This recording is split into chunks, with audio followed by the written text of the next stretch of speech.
What's up, what's up? Flip Top Community, welcome back po sa Battle Huddle with Marikita. At syempre, ngayong gabi, ako ay isa na namang judger at hahatulan ko ang Husky kontra Acer. Yan. Syempre, ano-ano ba yung mga hinahanap ko sa laban ng ganitong patimpalak? Yes, patimpalak, Tagalog na Tagalog. So, syempre, hinahanap ko yung una, lyrical content. Dito papasok yung punchlines, wordplay, personal attacks, at rebat. Yan. Siyempre, sa ikalawa naman, delivery. Dito naman papasok yung flow, kung smooth, yung rhythm. Siyempre, yung voice control, mahalaga yon, diba? Yung volume, yung tone, at modulation. Yan. Then, ikatlo, performance. Siyempre, yung stage presence, yung energy level, facial expressions and gestures, mga ganon. And then, yung ikaapat naman ay tinitignan ko din yung creativity and originality. Siyempre, kung may fresh ka bang nilalagay sa table or ano pa yung mga innovative na ideas. Yes! Siyempre, mahalaga din yung crowd reaction, yung engagement mo sa crowd at yung interaction, di ba? At ika-anim, syempre, freestyle ability. Ito yung improvisation, yung adaptability, di ba? Minsan yung mga on the spot na na mga banat. And then, 7 is, syempre, yung kabuuan or yung overall impact. Dito makikita yung effectiveness at consistency mo sa laban. O, ayan, sinabi ko na yung sekreto ko. Yan yung mga i-judge ko sa laban na to. Kaya kung game ka na, wala na tayong patumpik-tumpik pa. Hali ka na at panoorin na natin ang Husky versus Acer. Tama ba? Sorry na sa pronunciation. Okay, let's do this. Check. Game. Flip Top Goba 13 para sa inyo non-tournament battle. Sa kaliwa ko, galing pang ating Polo Rizal, magingay para kay Husky.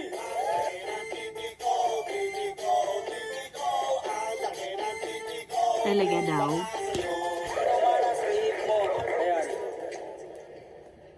Check. At Pwede sila mag-collab ni Carlos Agassi. Represent para sa inyo. Mayroon tayo lahat para kay Acer. Kinatayan ng tablado, sabay ang mga bago, binuligan ng mga dapat buligan sa maayo, dinara sa mga plano, nagtiwala mga tao, tinagaan gasolina, ang hintay mga kalayo. Side beat, sa Black Manila, sa lahat ng mga tropa, sa girlfriend ko kay Maranta. Shoutouts nga pala sa lahat ng mga represent collabs natin. TMT VIP Buenas, Real Jokes Clothing, Hypebeat, Crown Manila, Black Manila, at RX Banda. Shoutouts syempre, Rehip mo, mas bata hip hop scene. Nanalo ng coin toss si Husky. Pinili niya mauna. Tig-2 minuto dapat, pero non-tournament battle to. Pakinggan natin, 5 orado natin. Huling banat ng gabi. Gubat 13, Husky. Yo, Kupat! Game! Tangina mo rin! Wala pa nga. Tignan nyo naman kasi yung ilong neto, nakapakyo na.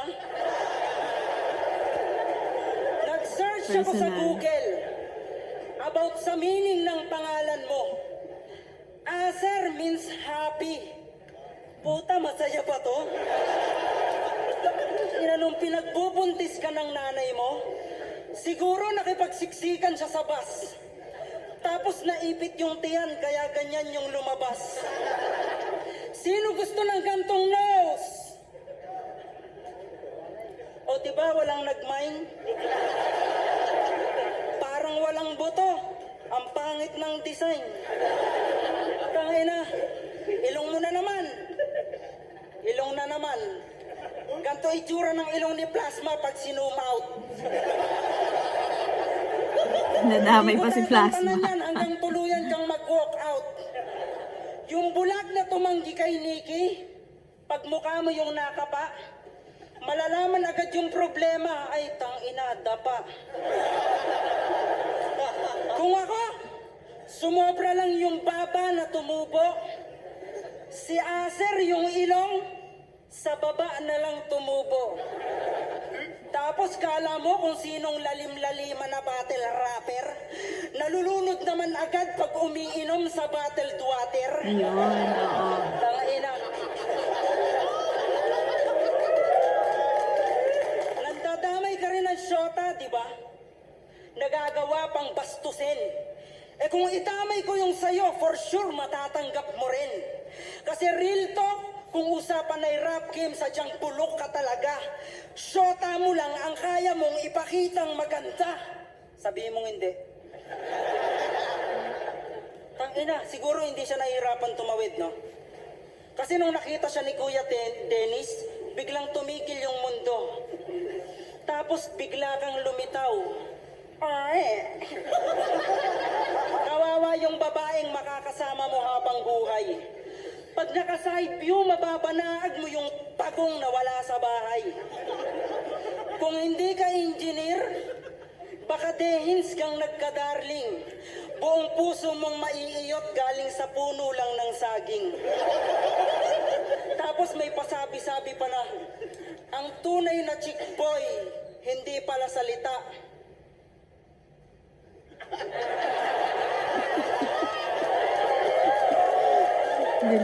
Uli-uli, pag magyayabang ka, ibabagay mo sa muka. Chick boy ang puta. Baka cheekbone. Pag inabulbuli na yung pisngi, mukhang bayag pa yung skin tone. Ayun.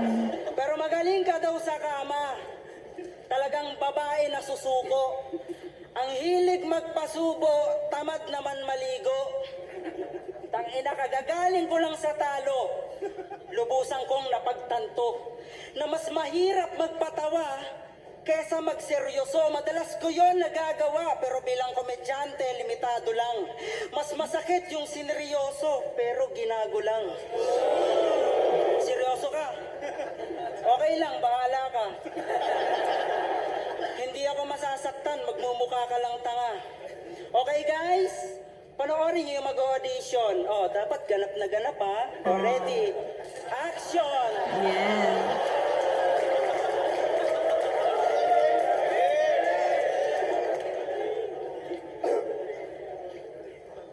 Tinira mo yung shota ko. Hoy, buang! Walang ibang pwedeng tumira doon. Ako lang! Walang nag-react. Kala ko ba hindi kayo bias? Hindi, joke lang. Simulan na natin. Round 1 game? Yeah! Finalist ng isa buhay. Kakayanin ko kaya? Gusto ko na umatras para baluan sa mukha. Oo, tinalo ako ni Sak. Ito yung tumalo sa kanya. Kasi ako nakalimot lang sa kanya ay dinaganda. Isang asong nagbabalak. Kumagat, makasugat. Leon ngang nakasagupa ako, di nyo na nakita sa gubat.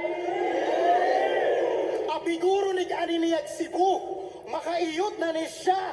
Wa siya kaibawang mahitabo niya diri euthanasia. Kaya taliya na tong aso, higpitan ng matindi.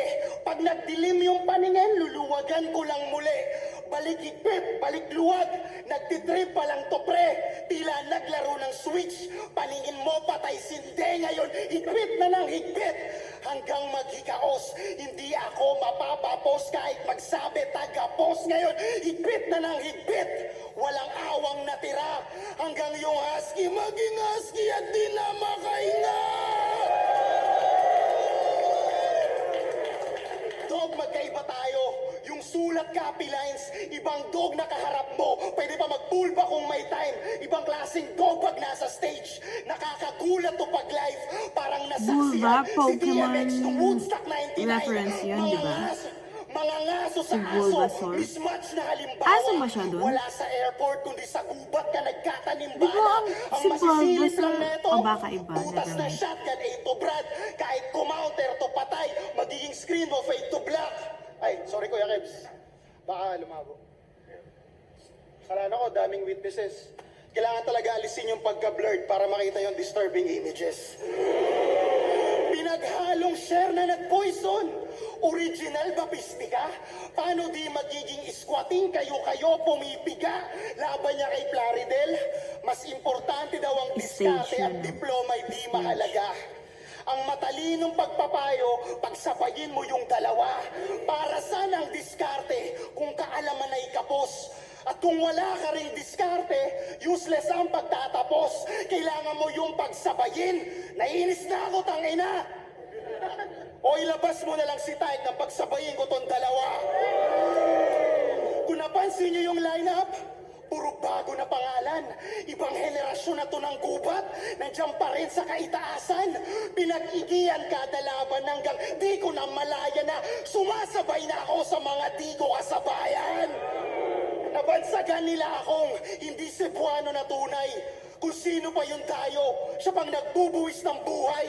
Mga idol niyong kasabay ko, sabay-sabay nagpahinga. Paanong di ako taga dito kung ako yung natira?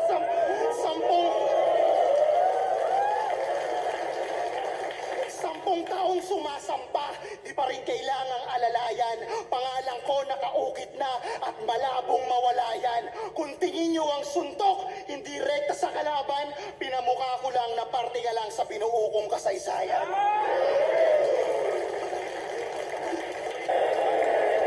Perfect!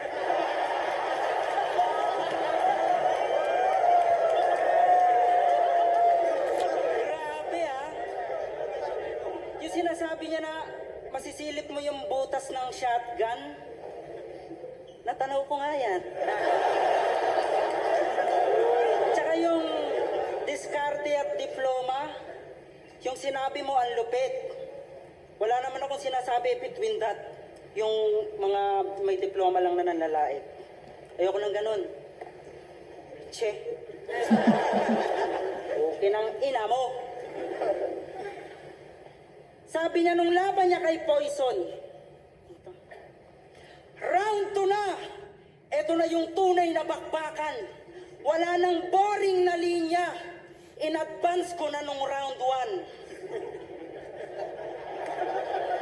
1. Ang galing-galing pala.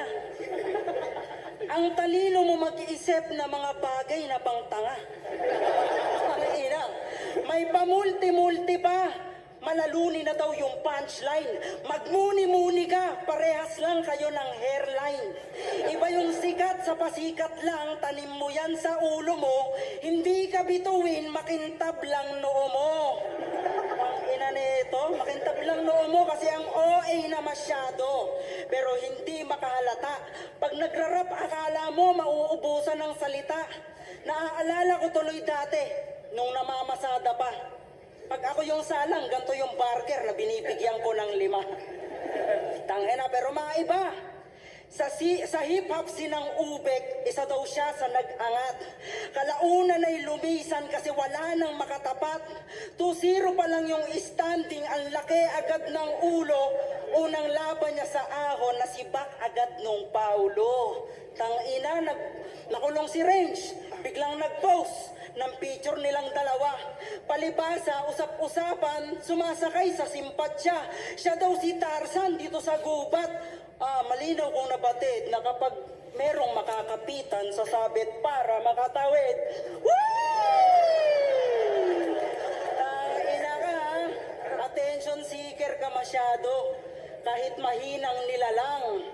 Wala na kasing pumapansin kaya nanunumbat na lang. Recognition sa kada comeback, gusto mainit paglitaw, mananatili kang uhaw. Mr. Acer Ace Dilaw, tangina, napanood ko yung flip side. Yung istorya mo ang ganda. Tangina, tapos parang mula Masbate, Cebu ngayon hanggang Manila na. Napaulit-ulit ang puta. Pabalik-balik lang siya ng ganun. Tapos parang tinulungan mo ba talaga o baka ginamit mo lang sila dito ngayon, di ba? Madalas niyang sinasabi sa kalaban at palaging inaangas. Bumababa lang sa level ng kung sinong inaatas. Kaya ka tinataboy kasi sa ganyan ka nawili. Pangarap ang dapat inaangat, hindi tingin mo sa sarili. Tangina ka ha. Tangina mo lagi ha. Tanginang yan. Kung susuriin, ito'y mistulang, naudlot lang na engkwentro. Sa isa buhay, paano kung hindi napugot sa maestro? Hindi na para sa corona, magagawa na to pa rin Putang ina mo, may kalalagyan ka rin. Oh, flip top game? Yeah! Time.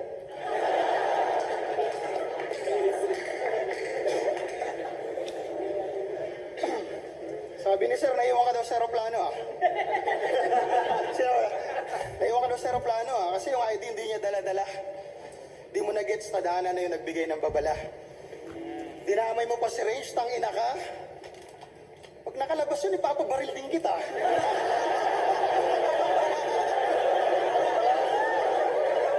Oo, papabaril din kita. Sayang ko ulit siya makulong. Medyo. Round 2 game? Kung inyo natatandaan, siya yung nag-discuss na yung canis majoris, 1,000 larger than the sun. Palakpakan! Yang leche na yan, resulta ng maling eksperimento ng sensya at agam. Canis majoris? Naisip mo yung isulat? Isang jellyfish na naman na natagpuan ko sa gubat.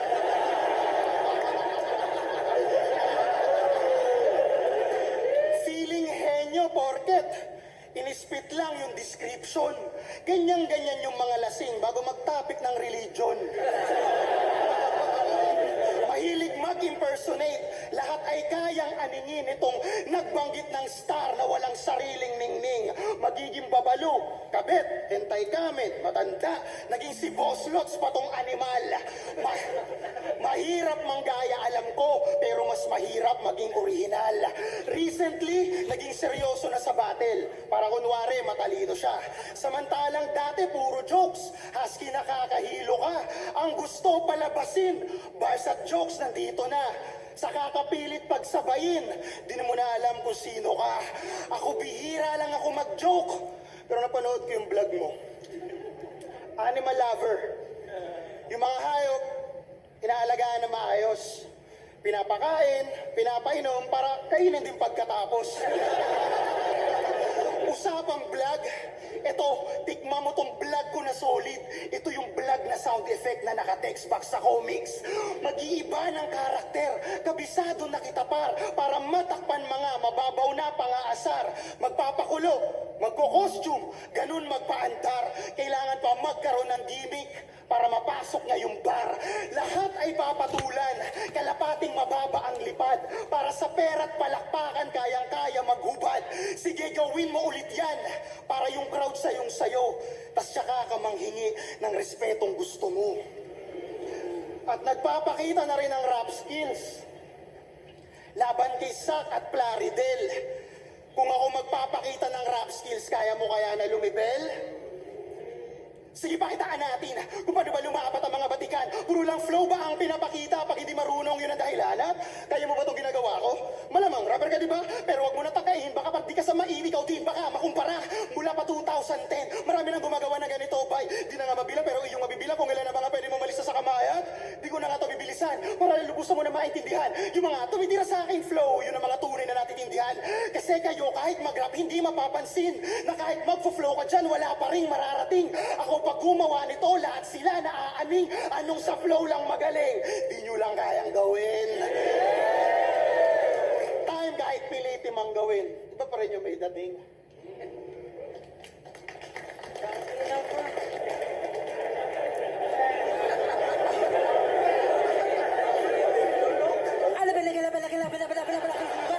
Putang inang to. Ako pa hinamon. Puta, ako nga nagturo kay Malupiton. Gago, puta. Nag-aalaga ako ng hayop. Business tawag doon, poultry. Business for money. Tangina kasi, puta. O sige, pag-usapan natin yung jellyfish sa gubat. Ang lalim mo sa part na yon. Yung gubat, pag nilamon ng dagat, pwede mangyari yun. Eh kaso, nasa battle. Kaya sarcastic, dapat pilosopo yung ender. Mukha ka pa ring tanga kasi hindi ka naman waterbender. Tangina, may album tong si Acer. Usapang music, pumepera talaga. Maniningil ka lang ng utang, ginawa mo pang kanta. Tangina ka.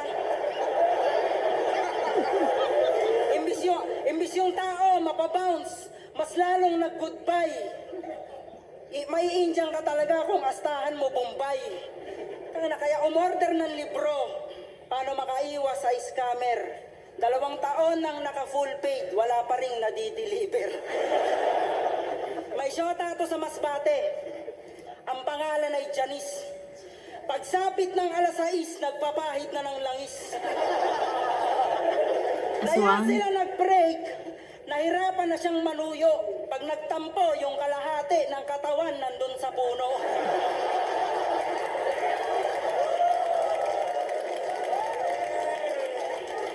Now I know where you belong. Ginawang kating ko yung langis, kaya nahati yung ilong. Nakaamoy na ba kayo ng tumbong? O malapitang nakakita? Ganon si Aser, pag sinuri, alam mong mabaho, bawat linya. Pero pag bumitaw na yan ng solid, siguradong madugo, obra maestra niyang maturing yung mga tae niyang buo. Tangina, pansin niyo ba? Pinagtitripan ko lang tong pambat, tunyo ang gunggong. Parang si Eugene na walang awang ng Reagan sa tumbong. Estilo mo sa estilo ko, maigi nang di magkatulad. Mabilis ka nga mag-rap pero hindi ka umuusad. Tanginan to, 2016 pa lang sumasali na. Hindi ka na nagsawa.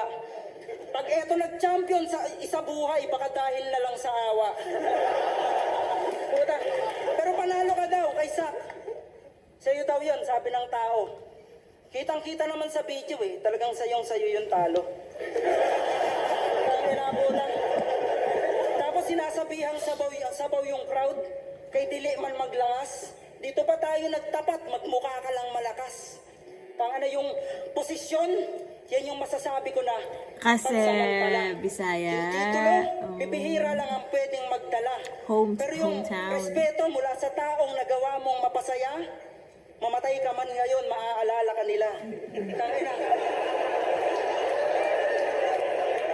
Ikaw ang pinakamabait at malupet, di ako tutol. Sadyang ganyan talaga usapan pag ikaw na nakaburol. Rest in pango.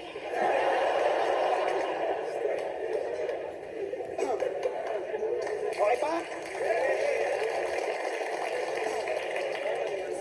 Pasensya na sa round 3 ko. Kung ako'y magiging masama, lahat ng to ay galing din naman sa kanyang nagawa. Dahang-dahang delivery para lalong mas dama hanggang si Husky magsuot ulit ng kanyang maskara. Gubat game? Di ba gumagawa ka ng salamin? Ibig sabihin, sanay ka na sa refleksyon. Pero nung nakalaban mo si Deo, ba't naiinis ka nun? Naging malaswa siya, Hindi na siya pinangaralan mo, nag-rebut, no? pinandiriya na basura. Pero yung hentai gamen, para sa kultura. May anak ka pa naman din babae. Di ka ba nahihiya sa sarili mo? Ang maririnig niya sa'yo, damhin mo tigas ng titi ko. Dala-dala ng buong angkan. Kahihiyan mo dito. Iba yung nagsasakripisyo sa pamilya yung nagsasakripisyo. Para matakasan ng sarili, magpapalit ng karakter dito. Ultimo siya, ayaw ng karakter niya, kaya may alter ego. Para lang tong fighting game, di ba? Kung di nyo na-detect, ganun kapag patay, nagka-character select. Parang nagpalit tayo ng trabaho. Ako magfi-finishing. Siguradong tapos panigurado pag narinig yung finish him. Kaya salamat sa flip top at sa lahat ng bumuo.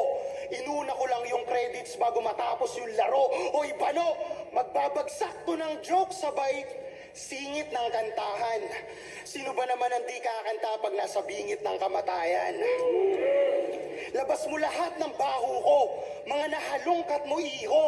Paano mo pa ako sisirain? Matagal ko nang sinira yung buhay ko dito. Magkaiba tayo ng antas. Di na para sisihin. Uunawain ko na lang lalim na kaya mong sisirin. At sa battle na to, ito lang ang aking tinitiyak. Na ikaw bahala magpatawa, ako bahala magpaiyak. Magkaiba tayo, Husky. Ibaon mo yan sa iyong memorya. Sa susunod, huwag kang lalaban sa hindi mo kategorya. Di porket nakapag-finals ka, pwede mo na ako angasan. hagdanan. Madaling makarating sa dulo kung hindi mahirap yung dinaanan. Natalo lang si Zack at Plaridel. Naging pabida na bigla. Hoy, hindi ka malakas. Naging mahina lang sila. Ano ang dahilan? Gusto mo alamin? Pag bobo ang estudyante, mga guro tatama rin. Kaya sinong nagsasabing mahusay yung ganto? Kung siya yung nalibing nung humukay ng ginto, walang ender na maganda. Tingin nyo sablay na ba? Ba't ako mag-ender sa round 3? Sa 1 pa lang, patay ka na. Ano to ba? Wala na.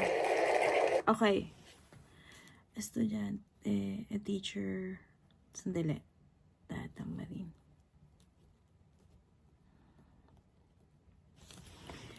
Tudon! Yan, notes ko. Game, recap ng tournament naman siya, no? So, sa round 1, ang nagustuhan ko kay Husky, una pa lang, makikita mo na agad yung engagement niya sa crowd, 'di ba? Tapos, yung personal attack niya, hindi niya lang tinusta dun si Acer. Talagang nag-name search pa siya na yung ibig sabihin daw ng pangalan ni Acer, Happy, pero hindi naman siya mukhang masaya.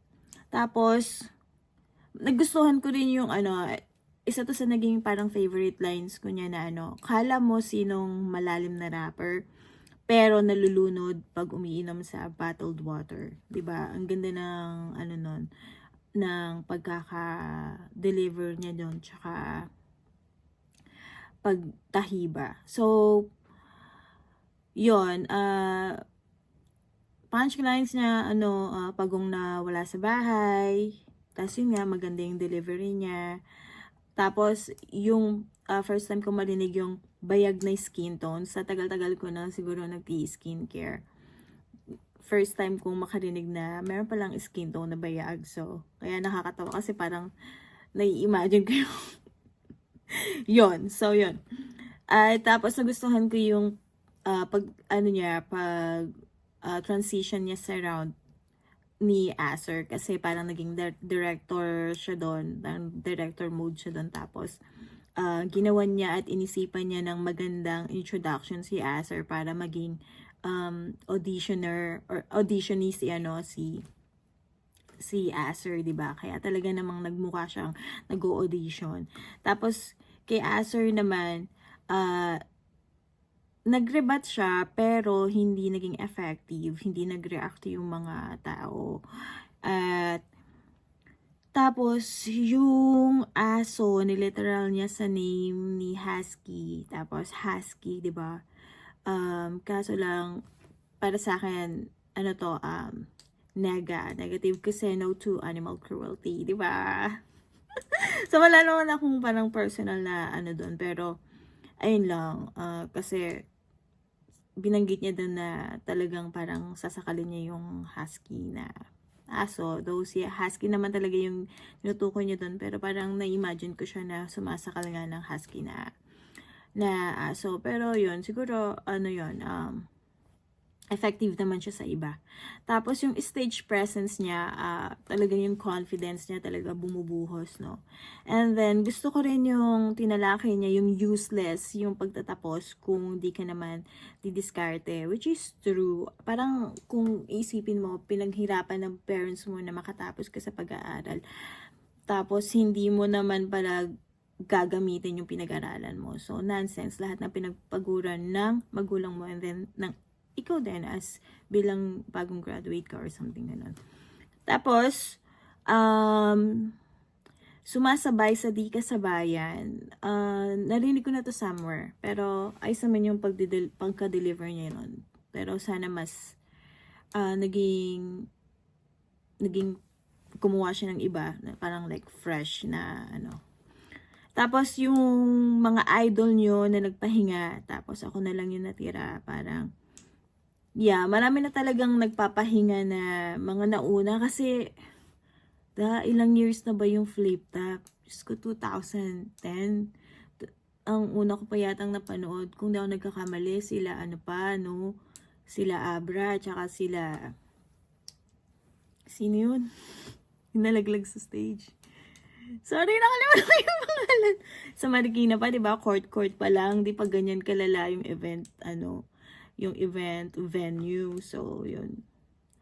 Sino nga Smag? Yun, sila Smag pa, di ba? Tapos sila, ano pa nun? Sila Lil Sisa, tsaka si Hearty. So, anyways, talagang magpapahinga na yung mga yun. Diyos ko po, di ba? Anong petsa na? So, sa round 2, nag-rebut si Husky. Tapos, dinisclaim niya yung sinasabi ni Acer na useless yung pagtatapos. Sabi niya, wala namang issue siya doon. Ang inaano niya lang, pinaglalaban niya lang is yung mga nang iinsulto na may diploma na nanlalait. So, yun. Tapos, sabi niya, boring na linya, mga bagay na pangtanga. Yun, isa sa nagustuhan ko yung, ang galing makaisip na pangtanga. Yung sinabi niya yun, oo nga naman, nakakatanga. Minsan kasi, pagka nagagalit ako sa isang tao na na paulit-ulit ko, tanga-tangahan tayo. So, parang nakaka-relate ako dun sa sinabi niya. And then, sa personal attack niya kay Acer, yung kintab ng noo, tapos Barker, yung inabutan niya na taglilima. Even nga, diba doon, pag nag-uutos ko magpatapon ng basura, nagbibigay ka ng 5 piso. Kaya parang, na gets ko naman siya. Tapos okay din sa akin yung Tarzan reference niya, na sasabit para makatawid. Tapos, ginamit niya kasi yung situation ni Range, diba? Tapos, inaano daw yung nakikisimpatya daw si Acer doon sa situation nung naglabas ng picture. Tapos, maganda yun kasi kung marami naman talagang gumagawa ng mga ganun para sumikat sila minsan, di ba? Yung makisimpatya in a different motive. So, yun. Ano pa ba? Pangarap. Nagustuhan ko rin yung sinabi niya na pangarap ang tinataas, hindi tingin sa sarili. Which is true. Dapat naman talagang mangarap tayo ng mataas at abutin natin ng mataas. Hindi yung sarili natin yung tinataas. Yung kumbaga sa kasabihan ng natin ba ng matatanda nag-aangat ka ng sariling bangko. Diba? So, ganun.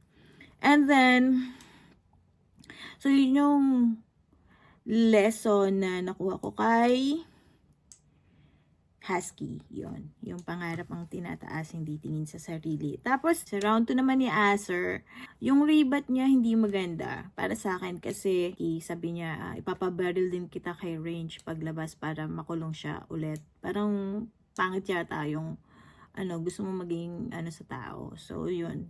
Sana mas nag-isip pa siya ng mas kwela na rebut, diba? And then, Jellyfish, yun yung personal attack niya. Kaso lang, para sa akin, mas hindi siya naging personal attack yung Jellyfish sa gubat. Kasi, sasabihin ko sa round 3. Nabanggit niya yung parang mga lasing na nagtatapik ng religion. Totoo yun kasi 'di ba yung mga lasing, kaya lang nila magtapik ng religion kapag lasing sila. Yung mga taong mahiyain. Tapos, ano pa ba? Yon, yung animal lover. Tapos, kakainin din. 'Di ba? Tapos, yung vlog, yung vlog as vlog na, na sound. Okay naman siya, kaso narinig ko na rin to sa iba. And then, yung kabuuan nung round 2 ni Acer, maganda naman. Yung rhyme, smooth. Tapos, yung rap skill niya, syempre, ito yung pinaka-highlights nung round 2. And then, sa round 3 naman, yung rebut, yung Jellyfish, lumalim, no? Yung usapan din sa Jellyfish. Sa gubat, possible naman yon kapag kinain ng dagat yung gubat. Diba ang ganda ng visualization nun? So, totoo naman na pwedeng, di ba natin alam kung may mga gubat din naman sa ilalim ng dagat, diba? Kaya parang naging kontra yun. So, instead na maging personal attack siya kay Husky, hindi siya naging personal attack, parang naging compliment yon. Kasi, diba yung Jellyfish, mapanganib siya. Tapos, nag-glow siya sa ilalim ng tubig, illuminated siya sa ilalim ng dagat. So, iba yung characteristic niya ng ibabaw. So, parang hindi siya effective na personal attack. Parang instead, naging compliment pa yun. And then, nakakatawa yung yung maniningil ka lang ng utang, ginawa mo pang kanta. Nagustuhan ko yun. Yes. Powerful yung kanta, di ba? Kaya nga tayo gumagawa, kaya nga tayo kapag nalulungkot, nakikinig tayo ng kanta eh. Diba? Or pag masaya tayo, nagpapatugtog tayo na masaya, di ba? Kumbaga yung music, kumbaga walang buhay kung hindi ka mahilig sa music eh, di ba? So yun. At yun, yung rhyme niya ng Janice, langis, alas 6, di ba? Aswang reference. Okay din yun. Tapos, maganda rin na kakapulutan to ng aral yung magpasaya ng tao. Yung maaalala ka nila, alam mo yun, reality check, diba? Yung mga taong, lumisan na, even yung mga mahal natin sa buhay na, nagpasaya sa atin in some point ng buhay natin. Diba maaalala pa rin natin sila at maaalala pa rin natin sila. Even nga yung mga komedyante na mga artista, diba sila? Sir Dolphin, diba? Maalala mo sila pag napasaya ka nila. So, yun.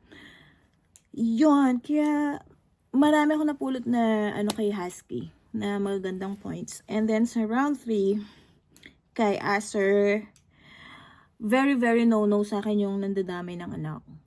Kasi sensitive yun, lalo na babae yung anak niya. Okay lang yung idamay mo yung shota, di ba? Pero yung anak, patawarin mo na yung anak. Ano mo na yun?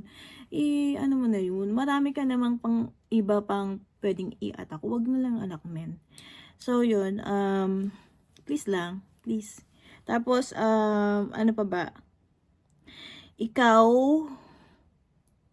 yung sabi niya na ikaw bahalang magpatawa, ako bahalang magpaiyak, na hindi sila magkaparehas ng nalalagyan. Which is true. Magkaiba talaga sila ng style, di ba? Hindi sila like si Husky, more on yung pagpapatawa siya, more on serious siya. Hindi sila, very opposite sila. Kaya sa yun sa parang naging maganda yung laban dahil 'di ba? Negative tapos positive, kaya naging maganda yung kinalabas ng laban. Kumbaga naging balance, 'di ba? Tapos mahina. Eto sinabi niya na di ka malakas, mahina lang sila. Narinig ko na to before sa mas mga naunang MC. So, okay naman yung pag-deliver niya, pero again, narinig ko na to. Tapos, dito, ako, hindi sumasang-ayon. Actually, dikit na sana yung laban eh. Kaso lang, nung sinabi niya na, pag bobo estudyante, yung teacher, tatama rin. Hindi po ganun ng mga teacher, kuya. Pag bobo yung estudyante, mas madali silang turuan kasi wala pang laman yung utak, kumbaga ready ng pasukan ng mga ng mga lessons. Kaya hindi pwedeng tamarin yung mga teachers natin. Actually, iba-iba na yung pagtuturo ngayon, di ba? May emergent curriculum na tinatawag na kung saan inaobserbahan yung bata, kung saan sila may interest.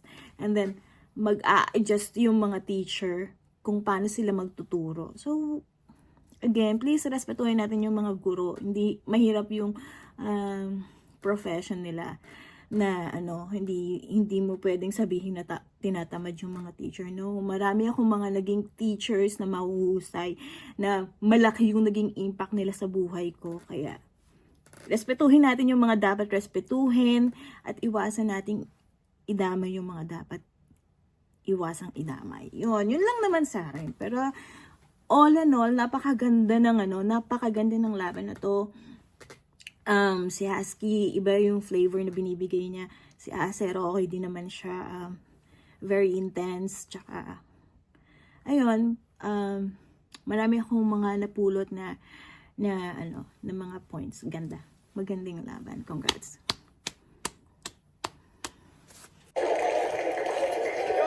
Check! Last battle of the night! Ganito, Mario! Salamat sa pagpunta. Salamat. Ang boto ng Horado, 4-1 para kay Acer.